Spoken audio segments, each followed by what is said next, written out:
అదేవిధంగా నేను పెద్ద ట్రబుల్ షూటర్ అంటారు. ట్రబుల్ షూటర్ కాదు, ఈజ్ బబుల్ షూటర్. ఆయన ఏంటంటే ట్రబుల్ ఆయనే క్రియేట్ చేస్తాడు, చేసి నేనే సాల్వ్ చేసినట్టు నటిస్తాడు. నేను లేటెస్ట్ ఎగ్జాంపుల్ చెప్తా పట్టురు. నేను మొన్న దాసోజు శ్రవణ్ అన్న ఎలక్షన్ ఎమ్మెల్సీ ఎన్నికలలో బీఆర్ఎస్ పార్టీ డిసైడెడ్ ఒకటే క్యాండిడేట్ని పెడదామని. కానీ హరీష్ రావు గారు ఇంటర్నల్గా బీజేపీ వాళ్ళతో మాట్లాడుకొని ఏం చెప్తారంటే, మీ దగ్గర నుంచి ఒక క్యాండిడేట్ని ఇవ్వండి, నేను మామయ్యని కన్విన్స్ చేసి రెండో క్యాండిడేట్కి పెట్టిస్తా అంటే he wants to create a trouble.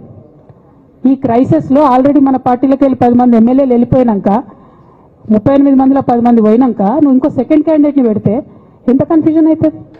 ఎవరెవరు ఎటెట్ ఓట్లు వేస్తారు? అంటే హార్స్ ట్రేడింగ్కి ఈయన ట్రబుల్ షూటర్ గారు ట్రబుల్ని ఓపెన్ చేస్తారు అన్నట్టు.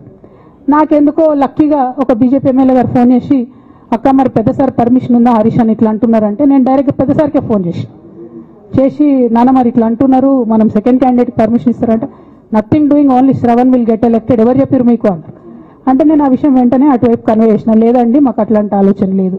ఎందుకు ఈ రీసెంట్ ఎగ్జాంపుల్ చెప్తున్నా ఇవాళ అంటే, హరీష్ రావు గారు ట్రబుల్ క్రియేట్ చేసి ట్రబుల్ని మాఫీ చేసినట్టుగా ప్రయత్నం చేస్తారు. బీఆర్ఎస్ కార్యకర్తలందరికీ నేను నా తమ్ముళ్ళకి రిక్వెస్ట్ చేసి చెప్తున్నా, మా చెల్లెలకు రిక్వెస్ట్ చేసి చెప్తున్నా,